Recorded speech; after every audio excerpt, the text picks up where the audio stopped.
There's another space here I have to ask about. So this appears to be some kind of lecture room. It's got seats that are folded up in slots in the floor. Meeting space or lecture room or something like. Tell me about that space, because that looks really cool.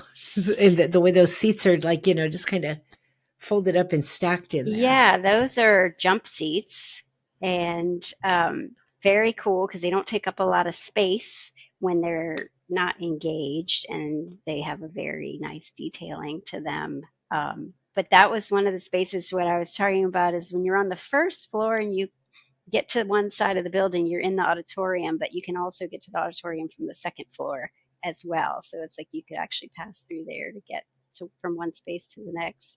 But the vision for that was that they could have multiple types of functions in there. So it could be anything from a musical performance of sorts to a movie screening to a lecture series.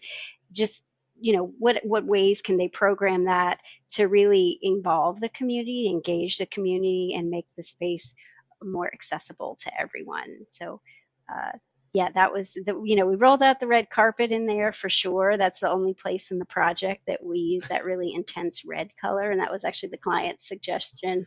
So, and I think she did. It was the right call for that room.